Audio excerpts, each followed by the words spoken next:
Alright, let's talk. So, here's the deal.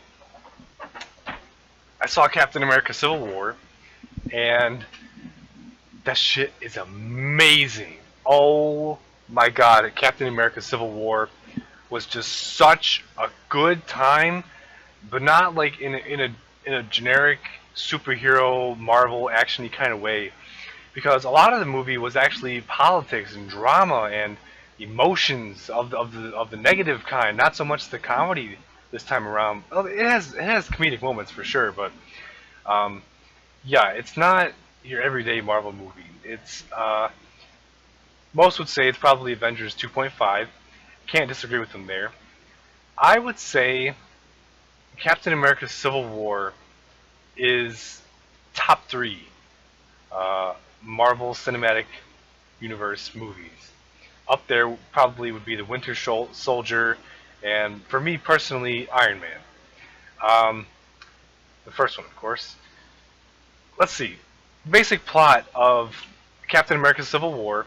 There's two distinct plot lines, and one of them kind of feeds the other. So the first one, I think, is the most important one. It's all of the events from the Avengers and on. So you have the events of the Avengers, which they call New York, Winter Soldier, which would be DC, Sokovia, which is Age of Ultron, and then in this movie there is an incident at the very beginning. I'm gonna hold off on spoilers until the back half of the video, but there's an incident at the very beginning where an explosion happens, not a big one, but enough to get 11 people killed. That's the final straw. That is the fourth and final straw that they take note of in Civil War, and now governments are trying to make sure that the Avengers are kept in check. So who? It's kind of like the Who Watches the Watchmen type deal. This scenario, and it's basically the I think what is I think in the comics it's the Human Registration Act. I think it's called. But in the movie universe, it's called the Sokovia Accords because that was by far the most drastic, near extinction level event that the Avengers, that humanity has come almost face to face with had the Avengers not stepped in. But the thing is, um, there's that plot. You have the whole Avengers need to be put in check. That's the big plot. That's the one that they're trying to throw at you. And now already they're split into two sides. You obviously have Team Cap and Team Iron Man. Now there's a second plot where the big bad of the movie, his name is Baron Zemo. Baron Zemo basically is framing the Winter Soldier. He's framing Bucky, and now everyone is after Bucky. And Bucky's a wanted fugitive. And additionally, in addition to Cap refusing to go along with the Sokovia Accords, now he's aiding and abetting a criminal, which is Bucky. And so now you have that second part of it, which of course is the Baron Zemo part. You have his part fueling the Sokovia Accords part and the events of the Avengers, Winter Soldier, and all these disastrous level events. So those are the two main plots. So let's start off for Civil War. I'm going to do characters. So you have I'm going to save the two big ones for last. I'm going to save not the big guys that we're all thinking of. I don't know actually what you're thinking of, but anyway, I'm gonna go ahead and start off with Captain America. Chris Evans, ever since the Winter Soldier, he's been tearing it up as Captain America. He's a more likable and a lot more badass as a Captain America.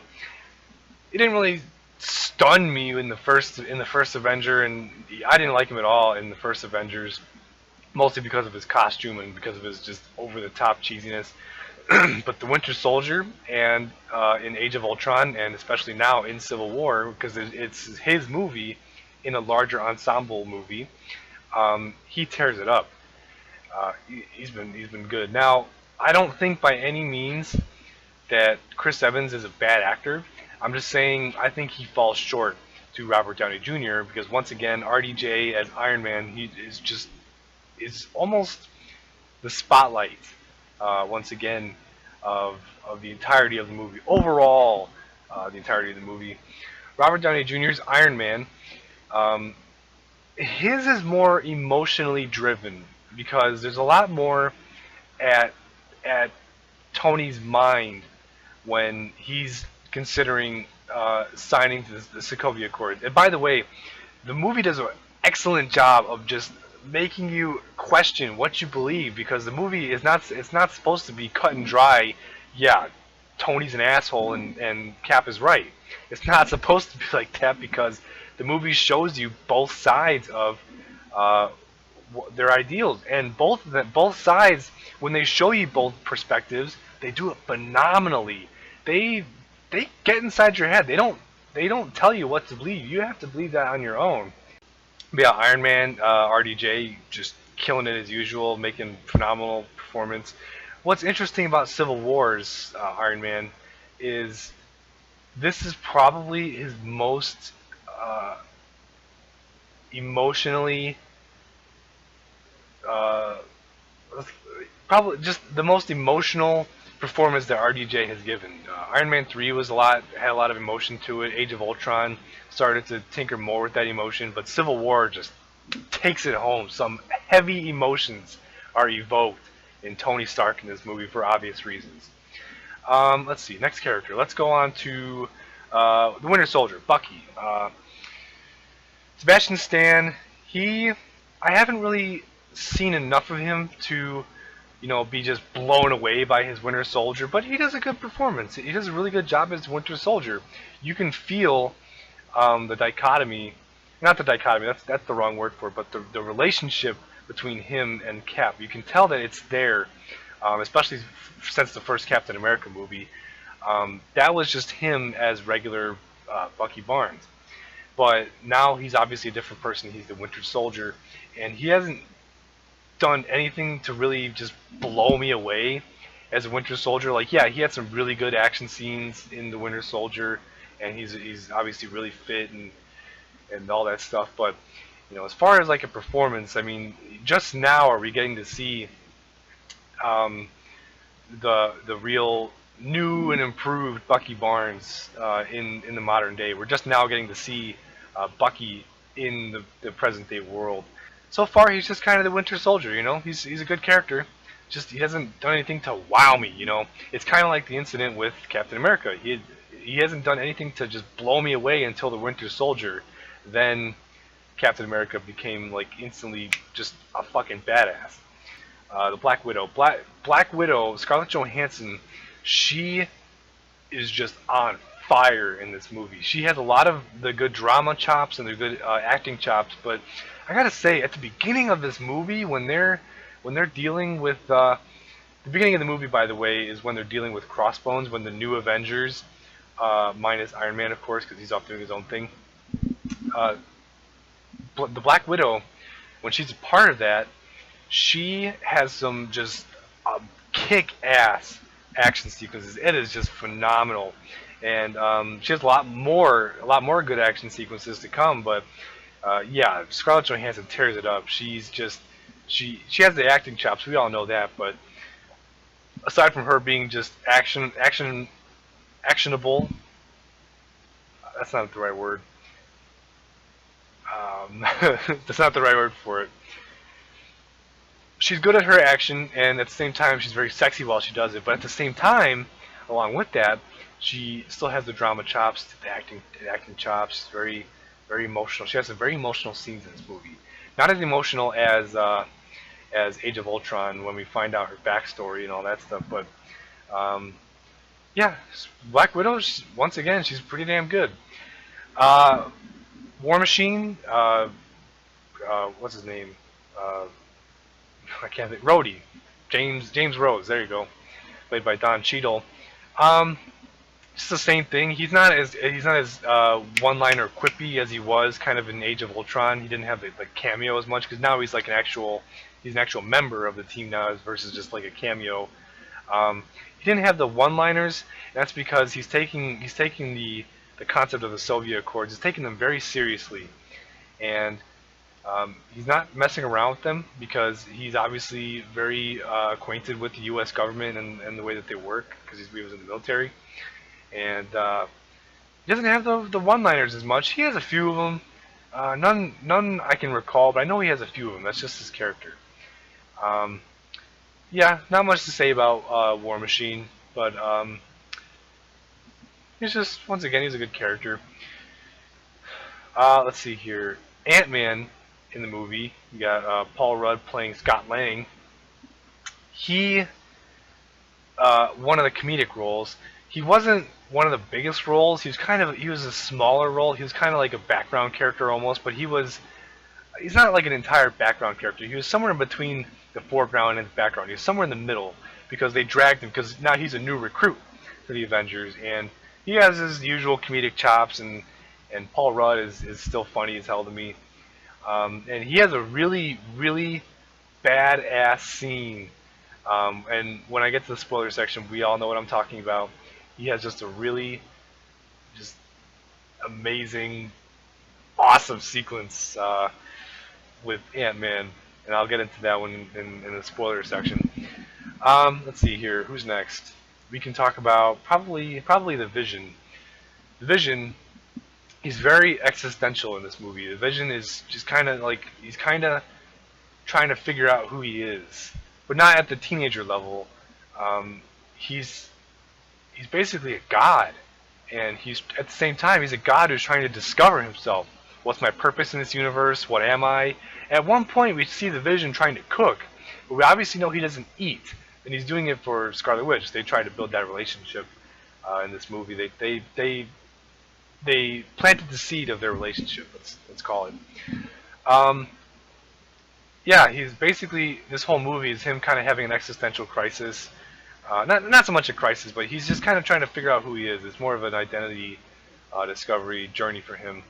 Um, but he has his morals of right and wrong. He believes what he believes um, is right and wrong. He has his ideas of right and ideas of wrong. And when he is opposed in his ideas, so what he thinks is right is what someone else thinks is wrong. He's very serious. He takes that very seriously, and you'll see that. And he also gets very defensive because he's very emotional. And speaking of the Vision, let's go on to Scarlet Witch. She is kind of like the powerhouse of the team now, of both teams, and she saves quite a few lives in the big team up battle where Team Cap and Team Iron Man they fight in the clash. She saves a lot of people's lives. She saves a lot of the members' lives just by grabbing some guy's foot with her magic stuff and blocks the foot and stops debris from falling and so it doesn't fall down and all that stuff. She saves a lot of lives. We're starting to see just how powerful she really is and how powerful she really can be. And I'm kind of disappointed. This isn't really a spoiler, but just there's no mention of Quicksilver in this movie. I don't know if that's because X-Men Apocalypse is coming out, or if it's just because they just didn't have enough time to shoehorn it in there. Either way, that's fine by me though. Uh, then we have. Am I missing anyone? Before I get to the big two, I want to say there's Hawkeye. Hawkeye doesn't really have a big role in this movie. He's kind of just shoehorned in there, and I'm not really glad to say that he is, but he really is kind of just shoehorned in the movie. We don't really know his motives as to why he went on Cap's team. All we know is that him and Scarlet Witch they have like a almost brotherly sisterly relationship that isn't on the level of Quicksilver and her, but yeah, we don't really know why he's in the movie other than Jeremy Renner needs to be in the movie because he has a contract. And yeah, that's Hawkeye. So this is the day after I recorded my review. I'm kind of doing some editing, and I realized that in my characters, I totally missed Falcon. I missed Falcon, and I feel terrible because Falcon was one of the best parts of the movie. Because, well, first of all, I love Anthony Mackie. Anthony Mackie, while I don't hardcore fanboy watch his movies, Anthony Mackie he's a good actor. I remember seeing him for the first time in 8 Mile, and I thought he played a good villain then.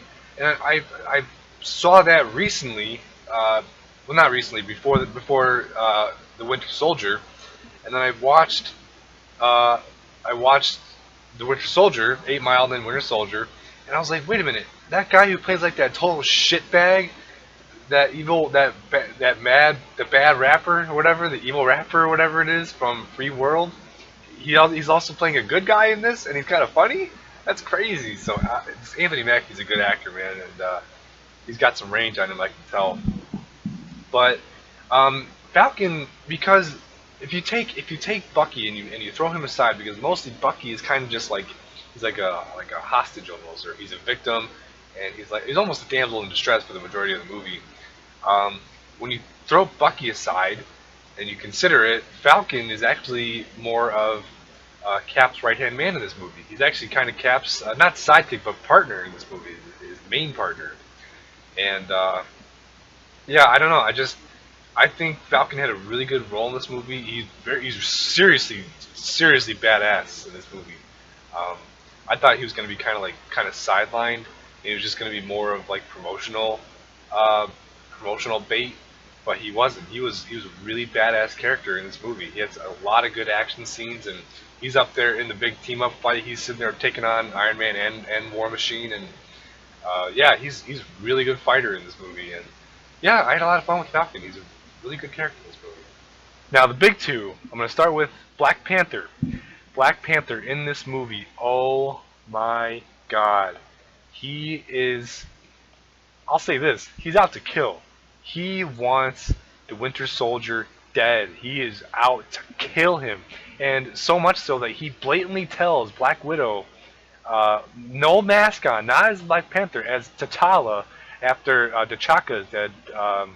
The king of Wakanda, his father, Black Panther's father, is killed in the movie. This is kind of like the origin story of Black Panther, and like I said, as far as the plot goes, the Winter Soldier is being framed, and along with that plot line and the Soviet Accords plot line, they're gathered in a small embassy where 117 countries are signing on to the agreement that the Avengers need to be controlled for the Sokovia Accords. It's sabotaged, or it's attacked, it's bombed, it's blown up, and uh, T'Challa, Black Panther, was aware of the Winter Soldier's activity, and so now he's out for his blood. He wants his head on a stick, and so now he's taking on the mantle of the Black Panther. Not much is known about if he was the Black Panther before the events of the movie, or if he donned the mantle of the warrior of the Black Panther. He doesn't mess around, and he is fast, and he's agile, and he definitely likes to role play as a cat.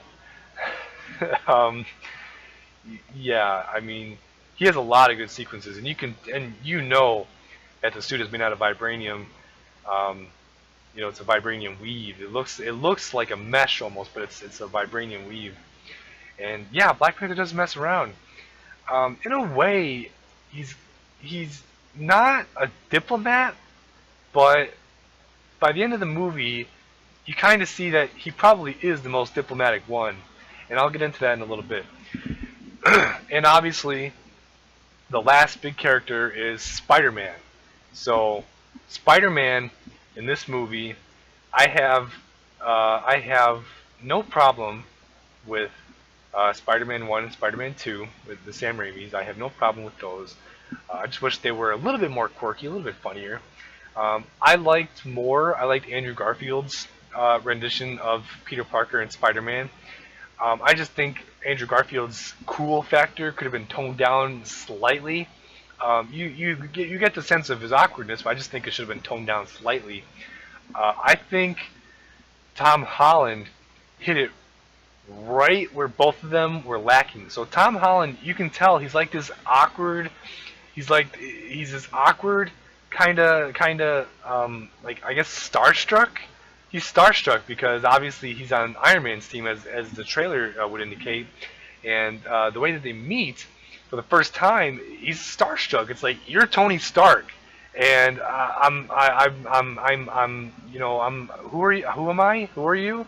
And he's like, he's panicking, and he hits it. He hits the nail on the head. And at the same time, when he's fighting as Spider-Man, I'm actually surprised at how much mid-combat banter that he was giving off. I was surprised at the amount of just one-liners that he was giving off mid-combat, and I'm actually surprised to say this, but I kind of wanted Deadpool in the Deadpool movie to give more of those jokes and more of those one-liners while he's fighting. So while he's like punching someone, he'll say like "wham" or something like that. But Spider-Man does that, and he has a lot of the good one-liners. In fact, when I get to the spoilers, he mentions something with I think it was The Empire Strikes Back. He makes Star Wars references while he's fighting, and I thought that was it was really good. And what I like about this one is that while Sam Raimi's touched upon it more than the Mark Webb uh,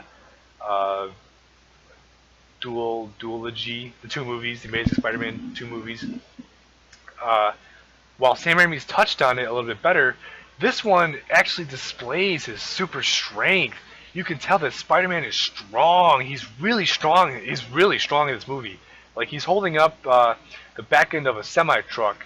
I think that's what it was. I want to say he was holding up the back end of a semi truck, and he's like, and you can tell like it's bending on the one side, and he's struggling with it, but he's still holding it up with his muscles, and it was really cool. Spider-Man in this movie, I think he was more of a Spider-Man than the other two could have ever been, and I think the Russo brothers just knocked him out of the park. They did a fucking-tastic job with Spider-Man. So much so that, like any modern teenager, Spider-Man swears in this movie. Once he says, "Oh shit," and I thought that was the whole theater. My whole theater just erupted in laughter. They were like, "Oh shit!" the same way that he was. That was really cool. The big bad of the movie is Baron Zemo, and I think without saying too much, Baron Zemo's plot, you can't really understand too much of what he's doing in the movie without. Uh, you have to do one of two things. Either in your first time watching it, you have to just keep thinking back to all the moments that Baron Zemo's had in the movie. So, okay, Baron Zemo appeared. This is his second appearance in the movie. Okay, what did he do the first time? Okay, this is his third appearance. What did he do the second and the first time? And that's kind of how you have to tie the pieces together with his movie or with his plot. Or the second thing is you have to just watch the movie again to kind of like, okay, that makes more sense. I understand now. Now that I'm watching this the second time, I understand what he's doing in the movie, and um, it's kind of it's okay. Baron Zemo, like I said earlier, Baron Zemo's plot in the movie, he is kind of like his plot points um, create conflict. It kind of fuels the fire that's already there. It fuels the conflict between Tony and Cap, or at least between the two teams, but more so specifically between Tony Stark and Steve Rogers. It fuels that flame that's already there, and I can't say too much without going into spoiler territory. Um, there's not much else I could say about the movie without saying anything that's spoilery. I don't have like an official rating system for my movies or for my reviews, so I guess I'll just stick to out of 10 for now. I'm gonna go ahead. Um, let me add this. The only negatives I really had with the movie, it's kind of nitpicking, but in the trailer, in one of the TV spots where Spider-Man is kind of the main central, it's the main point of focus in the TV spot where he says "Hello, Captain" or "Hey, Cap, big fan" or whatever he says. And people in the comment section of YouTube were complaining that Tony Stark's head looks way too CGI on the Iron Man suit, and they were hoping that they would fix that. Unfortunately, they don't, and only some of the CG, including Tony Stark's head on the Iron Man suit. I don't know if that's CG or if that just looks weird, but if it is CG, then yeah, that's one of the only negatives I have with the movie is that the CG looks just a little. It looks a little off to me. That's all. That's all it is. Um, even Spider-Man CG looks really really good. But for some reason, just the little things like having Tony Stark's head on the Iron Man suit, the CG for that just looks a little off. That's really one of my only negatives. I'd have to watch it again to see any more negatives. I'm sure there's plot holes everywhere. Um, but yeah, with that being said, I'm gonna give the movie probably a 9.8 out of 10 because of that CG. That's just kind of a nitpicking, but I'm hoping for future reviews that I do, I'm going to stick to either full numbers or half numbers. So either I would probably give this a 10 out of 10 or 9.5 out of 10, but the CG kind of just threw me off. So all right, so let's talk spoilers. Um, I'll start by saying this as far as the spoilers go. Nobody dies. People, because it was called Captain America Civil War. They just assumed that one of the main characters was going to die, and that doesn't happen. Tony Stark, Steve Rogers, uh, Rhodey, Bucky, no one dies. However, Rhodey is paralyzed, and unless Rhodey's in the War Machine suit, he will have to wheel himself in a wheelchair now. And that's okay with me because they show him kind of having he has like an Iron Man apparatus on his legs that's hooked up to his back that allows him to walk, and they're showing him he's kind of like it's this training segment um, for him walking even though he's paralyzed, but he has to use the Iron Man apparatus. Um, okay, that was just kind of that was just my preface. So nobody dies. Rhodey's paralyzed. Bucky at the end of the movie, Bucky is voluntarily putting himself back into cryogenic sleep. He's going to put himself under the ice again because at the end of the Winter Soldier, seemingly he was free. Because remember, from the Winter Soldier up until the post-credit scene of Age of Ultron, that's when we kind of find out that Bucky was somehow trapped again. Like they had him they had his arm under a vice, and we didn't know what happened. And now this is it's kind of like a retelling origin story, not of Bucky Barnes, but of the Winter Soldier. And there's a series of words that they use to kind of trigger the whole soldier mode. The Winter Soldier mode is what they call it, I think it is. And basically, over time of not being reprogrammed, Bucky, he will eventually start to regain his memories. And if he starts to regain his memories, they basically say that string of words, and once that string of words is said, he will basically he'll kind of just reboot, and then he'll go into soldier mode, and now he's full blown just Hail Hydra. I have a bionic arm.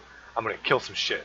That's basically what kind of mode he goes into, and he didn't know about that, and so now that he's himself again, and now he knows he's Bucky Barnes, and he's Steve's friend, and he was with him during World War II. He's voluntarily putting himself in cryogenic sleep until they can figure out a way to get rid of that stuff in his brain that Hydra put in him. Okay, so let's talk about the whole Baron Zemo thing. So basically, I mentioned the big plot was the whole Sokovia Accords thing, and then there's the Baron Zemo, who's the big bad. Actually, let me start with this. Crossbones, I thought, because people assumed that because Crossbones was in the movie, that according to the actual comic book Civil War, that Crossbones was going to actually end up killing Steve Rogers.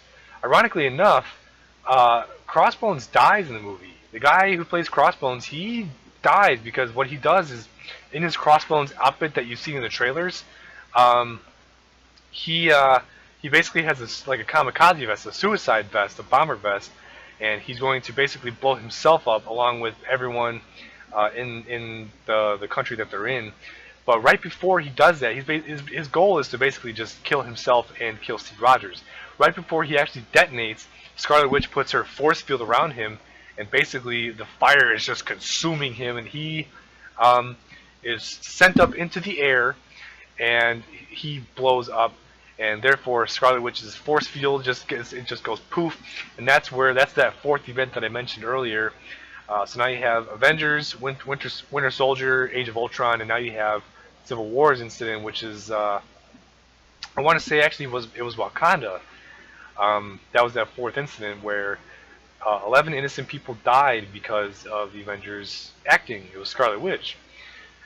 That's that. Now, Baron Zemo's plot in the movie is basically he's from Sokovia, and obviously if he's from Sokovia, uh, he lost someone, his wife, and I think his kid too.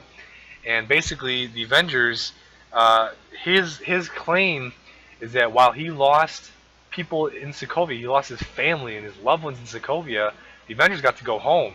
They got to go home and live their normal lives or whatever the case is. And basically, he knew he had no chance of just taking them head on. He wasn't going to destroy the Avengers. There's no chance. But his plan was to gather everything he could. I don't know if he studied everyone in the Avengers, but all I know is very specifically he studied Steve Rogers and Bucky Barnes. He studied those two very, very specifically, and he also I think he happened to know about Tony Stark and about his parents' car crash, I think it was. And his idea of beating the Avengers is making them kill each other. And that's that fuel to the flame, that metaphor that I keep using. The Sokovia Accords, the fact that they don't agree on that is one thing, but now when you add in um, Steve Rogers making himself a criminal because he's aiding a criminal, legally speaking, now Bucky Barnes is a criminal due to the acts that he's done. Um, on top of that, now you have at the very end, Baron Zemo. You have the big team up fight, which by the way, that was awesome. The action in this movie is just totally kick ass. There's that aspect of it, and then there's the end fight. The ending fight is only between Iron Man, Captain America, and the Winter Soldier. But before that, because Tony comes to the realization that Bucky isn't the one behind everything, because he's been brainwashed, he's been victimized. Bucky is a victim, and Tony realizes this now, and so he goes with Cap and he goes with Bucky to, I think it was Moscow, to stop Baron Zemo, because Baron Zemo is the one kind of pulling the strings.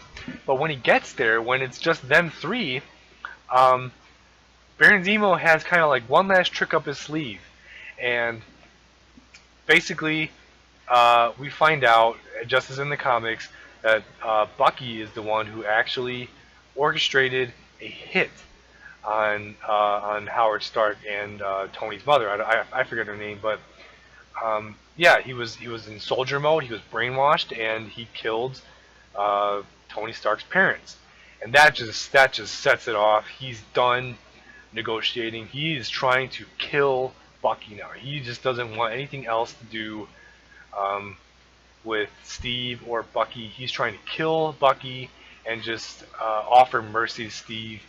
And that ending fight was it was so, not only was it well choreographed, but it was so emotional and so powerful on an emotional level, because that like Tony is just trying to relentlessly beat the shit out of Steve, and Steve actually ends up just whooping Tony's fucking ass. Steve just whoops his ass at the end fight, and Tony he uses his unibeam and he actually plows off Bucky's metallic arm, and shit's real. Shit's real in that end fight.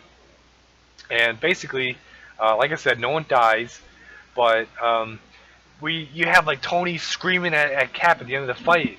Cap takes his shield and he drives it right into the Iron Man suit, right into Tony's arc reactor on the Iron Man suit. And he takes it out, and he's carrying Bucky, and he has a shield. And Tony Stark, while he's lying on the ground, basically powerless in his Iron Man suit, he's screaming at Cap. He's like, "You don't deserve that shield. My father made that shield. you don't deserve that, basically. And Steve is basically like, dude, you know what? You're right, man. And he just drops the shield almost like a fucking mic drop, just. And that was powerful. And Tony's just like, you know what? I'm defeated, man. I mentioned earlier, uh, Black Panther ends up kind of being the diplomatic one, and the movie addresses right before T'Chaka is killed, Black Panther's father, the king, the original king of Wakanda. Um, Black Panther's father tells Black Panther that you were never much of a diplomat, but I appreciate you signing on for this. Um, and at the end of the movie, I think Black Panther ends up being the diplomatic one because Black Panther throughout the whole entire movie is trying. He's out for Bucky's head. He wants Bucky dead. Um, that is until everyone finds out that Baron Zemo's been the one pulling the strings, and now I should mention this at the end fight when it's just Tony, Steve, and Bucky. I don't know if Tony knew or Tony orchestrated it, but Black Panther, T'Challa, actually followed Tony to Moscow where they had that final fight. Um, and Black Panther wasn't in on the fight because Black Panther didn't want any more bloodshed. He was there not to kill Baron Zemo, but just to kind of have like a moment of peace to find out just what really happened with his father, with T'Challa's father. And basically, I love the way at the very end, in the mid-credit scene, and he says a similar thing to Baron Zemo, but more specifically at the mid-credit scene, the mid-credit scene, Black Panther tells Cap, he says both your friend Bucky and my father were victims, and I think that's so true. This whole movie, Bucky is pretty much a victim. And when he isn't the victim, he's just self-defending himself from Iron Man and from the rest of the team. And the same thing here, to a lesser degree, T'Chaka is a victim. But now Black Panther is he's kind of the diplomat because he doesn't kill Baron Zemo. He just takes him in, and he's tired of. Black Panther was kind of tired of seeking vengeance, but more so just he wanted an answer. He wanted the truth. I wouldn't even say he wanted justice in a way. He just kind of wanted the truth, and he got the truth. It was Baron Zemo. It wasn't the way he put it when he talked to Baron Zemo was that I almost killed an innocent man today. That's that. Baron Zemo, you have to kind of watch his plot over and over again to kind of understand the full extent of it. Let's see. Let's talk about the Giant Man is in this movie. Ant-Man. Ant-Man, most people only knew because they don't know a lot about him in the comics. In the movies, we saw him shrink. In the comics, he shrinks. He also grows. Huge, like 50 feet tall in this movie, and he does. And that was just such a badass sequence because he doesn't just kind of like, he doesn't just stay big for like 2 seconds and then shrink back down. He like stays big for the rest of his fight.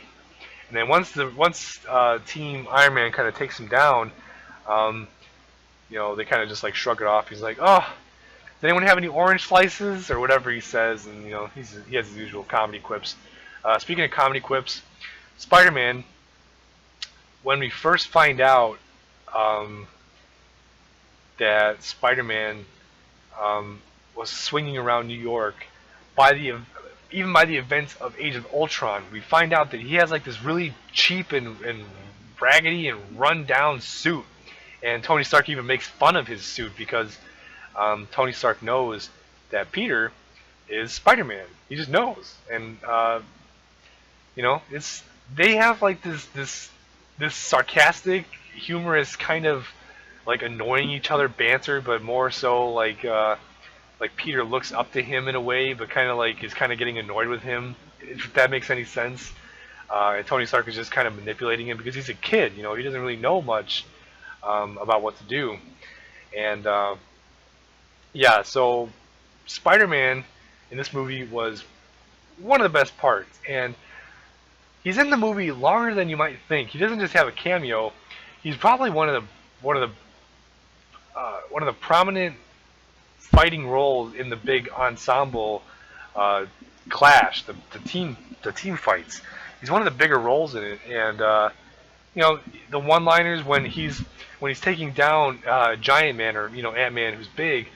He's making the Empire Strikes Back reference where he's swinging around, he's taking the legs out, and he's taking the legs out like that, and Iron Man and War Machine, they both kind of like double punches Ant Man's head, and that's how they take him down. And he's making jokes while he's doing it, and he has a lot of fun in this movie. I can tell. Um, the end credit sequence actually has Spider-Man in it, and on the web shooter now designed by Tony Stark instead of Peter Parker, he has the spider symbol, the flashlight, where it's like the classic. It's on the ceiling, and it's just like it's the spider logo, I guess, like from the comic books. I thought that was really cool. And then of course they said Spider-Man will return. Um, yeah, I mean, they somehow made Civil War a really good team up movie. Um, well, team up being the figure of speech, but just everyone's in the movie, and everyone had their shine. Everyone had their own unique purpose, their own unique motivations, with the exception of Hawkeye, because we don't really know his. But yeah, everyone had their own motivations, and it was really incredible how they kind of had just like almost too many characters, and they made it all work. And they made every single character have their moment, and every single character was relevant. Every single character had I don't know how else to put it. That I don't. There's no other way to put it than every single character just they worked. And with that being said, Captain America: Civil War gets a 9.8 out of 10 for me. Just CGI. CGI was kind of an issue for me. Like a couple sequences, I could just kind of tell where I was like, that's CGI. I can just kind of tell. Um, yeah, that's all I have to say. Captain America: Civil War. It's a really good time. I only watched it once. I'm probably gonna watch it again. It's a really good movie. Um, yeah, just let me know what you think. Really like Spider-Man, Black Panther. Can't wait to see his movie. Um, I'm interested to see before I sign off here. I'm interested to see how. I should say this: by the end of the movie, before the credits even roll, they're not best friends, Tony and Steve. They're not best friends, but they've come to an agreement where um, they know that shit just went down. We were both just fried in thinking, and we just need some time to ourselves. They kind of they need some space apart. That's all they need. But Steve leaves. He leaves the Avengers, quote unquote. He gives Tony a burner phone or like a secret phone, and he just kind of he mails it to him. And basically, Steve says, "If you need me, I'll be there." So I'm interested to see how they'll heal from their relationship. Um, I don't know. I think it's going to be interesting to see their dichotomy progress now that they've had their fight, because they've been clashing since the Avengers, on screen at least. Yeah, really fun movie. Good job, Russo brothers.